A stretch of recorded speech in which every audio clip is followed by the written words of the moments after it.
Servus, Glück auf und herzlich willkommen zu einer weiteren Ausgabe des FC Bayern Taktikfuchs. Leute, ich zeige euch, wie ich aufstellen würde gegen Borussia Dortmund und teile hier meine Einschätzung zum Spiel. Wer die Reaction gesehen hat zur Pressekonferenz, ich habe es da ja schon ein bisschen gesagt. Die Dortmunder haben vielleicht irgendwo einen Vorteil beziehungsweise auch einen Nachteil. Ja, das kann man aus zwei Seiten sehen. Ich denke, Dortmund mit 4:0 hat nicht noch die Illusion, irgendwie in der Champions League weiterzukommen. Von daher werden die Feuer freigeben. Für die geht es um internationalen Wettbewerb in der Bundesliga. Ja, wenn die das Spiel verlieren, sieht das da auch relativ düster aus, wenn die Mannschaften vor ihnen gewinnen sollten. Von daher, ja, muss Dortmund eigentlich. Ja. Und wie gesagt, sie brauchen nicht denken, ja, wir schonen uns mal ein bisschen. Wir haben ja noch ein wichtiges Champions League-Spiel nach 4:0 in Barcelona. Ja, müssen schon die Fußballgötter der letzten Jahrhunderte zusammenkommen, damit da ansatzweise nur irgendwie eine Chance besteht. Ja. Weil natürlich kannst du Barca immer mal 2, 3 einschenken, wenn es gut läuft, aber du musst dann auch erstmal eine Null stehen haben hinten. Ja, also. Und da reichen ja nicht mal 2, 3. Dortmund müsste erstmal 4 schießen und keins bekommen, damit es in eine Verlängerung geht. Also ich denke, das sieht sehr düster aus. Ja. Von daher ist da nichts, wo Dortmund sagen wird, ja, wir werden uns jetzt mal den und den Spieler schonen oder sonst was, die werden reingehen und feuerfrei. So. Ja, das ist natürlich der Vorteil. Der Vorteil für unsere Seite, ja, Dortmund wird verunsichert sein. Natürlich werden die sich bestimmte Dinge vornehmen, wenn die jetzt nach München kommen. Solltest du aber, oder sollten wir in der ersten Viertelstunde, ersten 20 Minuten 1, 2 Hütten machen, dann ist der Bums durch. Ja, dann wird Dortmund auseinanderbrechen. Weil sonst wären die auch nicht 4:0 in Barcelona untergegangen. Ja. Irgendwann musst du dann ja sagen, komm, alles klar, wir nehmen jetzt ein 2:0 mit, wenn es 2:0 für Barca steht und gucken, dass wir das nach Hause fahren. Weil dann hast du noch Chancen. Ja. Also, Dortmund wird sich was vornehmen, Dortmund wird aber auch verunsichert sein. Und wie gesagt, schenkst du denen in den ersten paar Minuten direkt ein, dann nochmal ein schnelles hinterher, dann, das sind Menschen. Ja. Dann kommt in den Köpfen, oh, es geht schon wieder los, dann werden die verunsichert. Natürlich andersrum, sollte Dortmund in Führung gehen, sollte Dortmund lange die Null halten, kommt natürlich der Glaube daran, was sie sich vorgenommen haben, zurück. Und dann könnte es ein Faktor sein, dass Dortmund halt 110% geht. Ja, und da nicht irgendwie anfängt, irgendeinen Spieler zu schonen. Was wir auf der anderen Seite vielleicht tun werden, das wird man sehen. Ja. Nichtsdestotrotz, mein Tipp ist 2:1 für uns. Ja, ich werde da gar nicht zu hoch greifen. Ich glaube nicht, dass wir 110% gehen werden. Ich wünsche es mir, ja. Aber ich kann es mir beim besten Willen nicht vorstellen. Von daher werde ich ein verhaltenes 2:1 tippen. Ich habe es ja im Vorfeld gesagt, schöner wäre natürlich gewesen, irgendwo zu sagen, so Dortmund hätte knapp verloren, 2:1 irgendwie, dann hätte sie gesagt, ja, auch Dortmund geht es um alles, dann wäre es wahrscheinlich friedlich abgelaufen, das Spiel. Wäre man vielleicht nicht so in die Zweikämpfe gegangen. Ja, das wird von Dortmunder Seite wird da 110% in den Zweikämpfen sein. Und du wirst dagegenhalten müssen, ne? Als FC Bayern. Also einfach wird es nicht, denke ich. Aber ich habe es gerade erklärt, es kann halt so oder so laufen. Ne? Gut. Und damit gehen wir mal rein. Ja. Das meiste stellt sich eh von alleine auf, Obig. Harry Kane, immer unter der Prämisse, dass die Leute natürlich spielfit sind. Ja. Du kannst natürlich jetzt nicht anfangen, das Spiel gegen Dortmund herzuschenken. Das wäre eine katastrophale,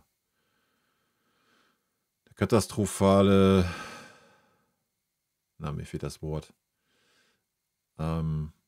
katastrophales Signal. Ja, das kannst du nicht bringen. So.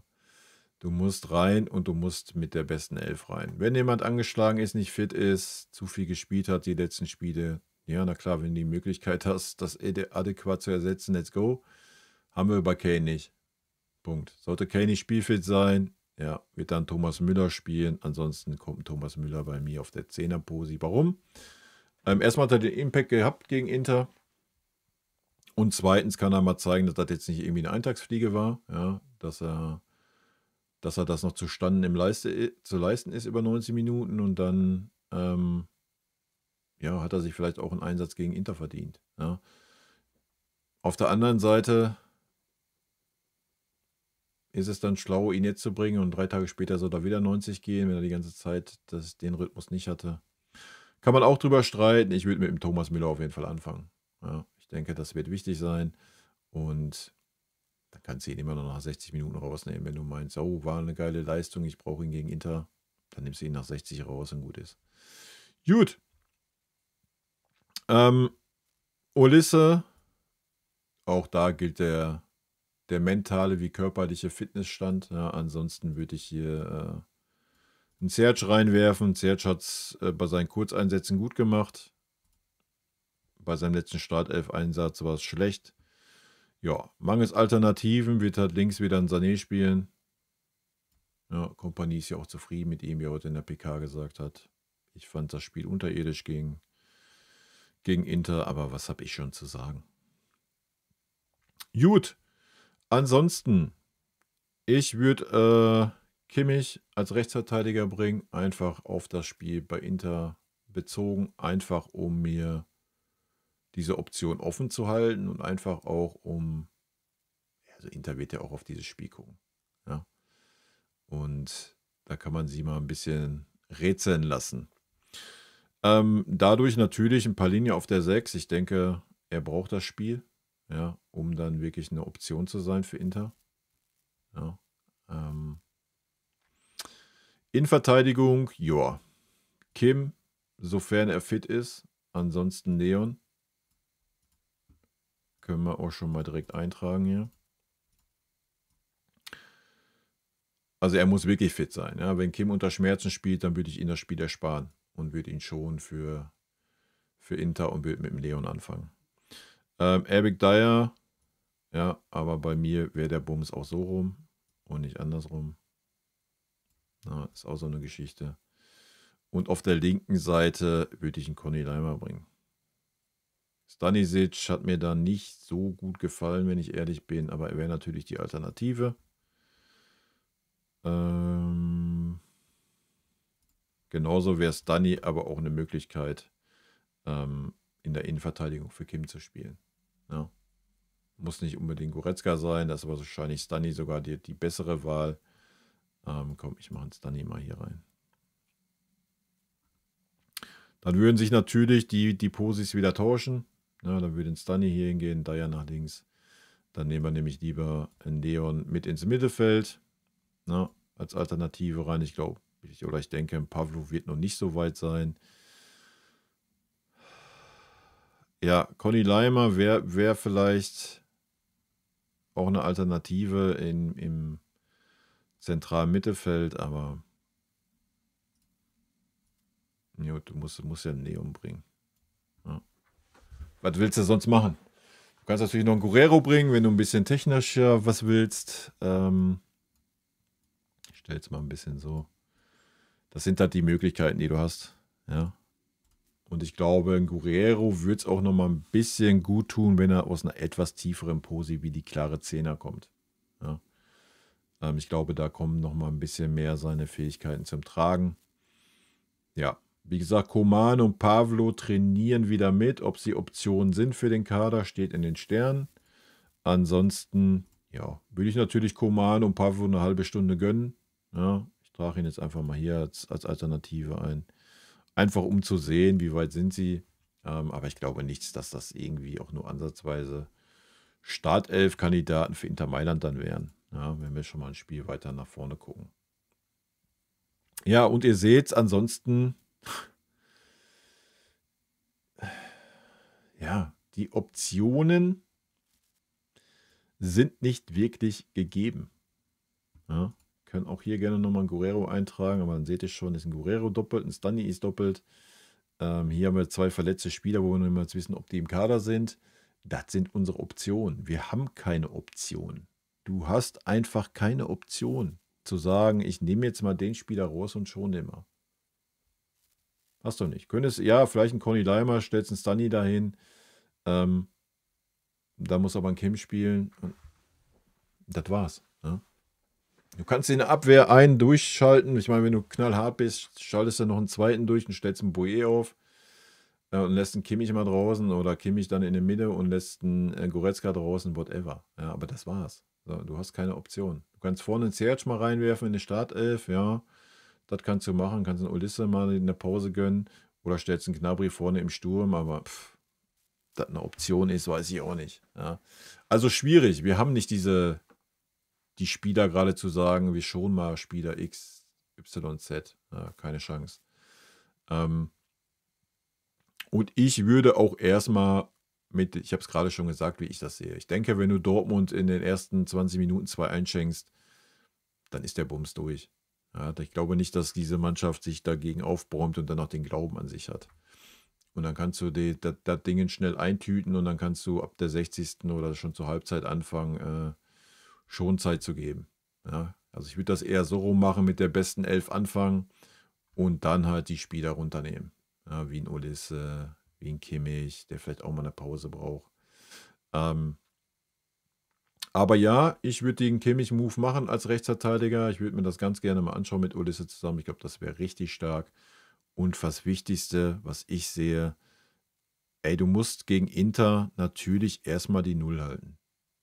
Ja, also solltest du gegen Inter 1:0 in den Rückstand gehen in San Siro, Alter, dann ist der Zug fast abgefahren, aus meiner Sicht. Ja. Deswegen, Alter, bitte, bitte, stell endlich den Palhinha auf die 6 und nimm den Kimmich aus der Zentrale raus. Ey, das ist gar nichts gegen Josh, der hat diese Saison echt gute Spiele gemacht in der Zentrale. Hat auch echt mal 1, 2 defensiv starke Spiele gemacht, gar keine Frage. Aber Kimmich und Palhinha zusammen funktioniert nicht, weil Kimmich alles spielt. Der spielt 6, 8, 10 und Rechtsverteidiger in einem Spiel. Und Palhinha dümpelt da als Achter rum, was absolut nicht sein Dingen ist. Ja. Katastrophe. Also, nimm dir doch die Stärke. Stell den Kimmich als Rechtsverteidiger, stell den Palhinha als klaren Sechser und dann kannst du doch davor gerne einen Achter aufstellen. Ja, mit Guerrero und Goretzka, meinetwegen Conny Leimer, stellen Stanny wieder auf links, wie auch immer. Ja. Das wäre auf jeden Fall mein Versuch mal. Und Conny Leimer auf links, auf rechts ist ja defensiv eine Pfeife, auf links wird es wahrscheinlich nicht anders sein. Ich würde es mir aber gerne mal anschauen wollen auf links. Und von daher habe ich ihn mal auf links gestellt. Ja, weil er hat es ja dann zumindest offensiv ganz gut gemacht. Und du wirst natürlich auch Tore brauchen gegen Inter. Das ist ja auch klar. Na, da kommen wir ja auch nicht drum herum. Aber da musst du halt eine Absicherung haben und die Absicherung ist dann einfach ein Palhinha. Ja, der entweder dann die Löcher stopft oder ein Kim nach außen geht und ein Palhinha dafür sich fallen lässt. Also ein Palhinha weiß, was er zu tun hat auf einer Sechserposition. Er muss nur mal das Vertrauen kriegen und sagen, hier, du bist jetzt der Sechser. Ja, und nicht jedes Mal, ja, guck mal, was der Josh macht und du bist der Achter. Ja, also das ist verschenkt. Ja. Wird die Aufstellung so passieren? Es würde mich überraschen. Ja. Könntest ja nochmal ganz kurz durchgehen, wovon gehe ich aus? Ich gehe davon aus, ich könnte mir vorstellen, dass Conny Leimer eine Pause kriegt. Oder er ihn als Linksverteidiger ausprobiert, könnte ich mir auch vorstellen. Ansonsten Kimmich wird wieder in der Mitte rumdümpeln, wahrscheinlich mit ein paar Palhinha. Ich könnte mir vorstellen, dass man Leon eine Pause gibt oder Leon in die Innenverteidigung gerückt für Kim. Irgendwie so. Ja, ist schwer vorherzusagen gerade, wie es ist. Also, den Kimmich-Move erwarte ich nicht. Ich würde ihn mir wünschen. Ja. Ansonsten wäre es natürlich cool, wenn Kimmich draußen bleibt und man den Kimmich-Move nicht macht. Aber mal Hauptsache, man bringt mal Palhinha auf der 6 ohne einen Kimmich. Und man will sich die Überraschung für Inter Mailand dann aufheben, dass man dann Kimmich auf der Rechtsverteidiger-Posi bringt und das nicht schon im Vorhinein verraten. Das fände ich auch gut. Wichtig wäre, dass ein Palhinha in der Zentrale als Sechser spielt, ohne Kimmich. So, das wäre das Wichtige, ja. Damit er einfach mal zeigen kann, dass er ein Sechser ist. Und einfach mal ein Spiel hat, ein bisschen Rhythmus aufzunehmen. Weil du wirst ihn in Mailand brauchen. Wieder mit Kimmich, Goretzka in der Zentrale. Nee, sehe ich das nicht, dass das ansatzweise gut gehen wird. Aber auch nur meine Meinung. Leute, rot-weiße Grüße gehen raus. Hoffentlich ein gutes Spiel, hoffentlich mit einem, ja, das Ergebnis zählt, ja, in diesen Wochen. Die Ergebnisse zählen, alles andere ist wurscht. Von daher, schönes Wochenende. Vielen lieben Dank für euren Support hier auf dem Kanal und in diesem Sinne, gute Freunde kann niemand trennen.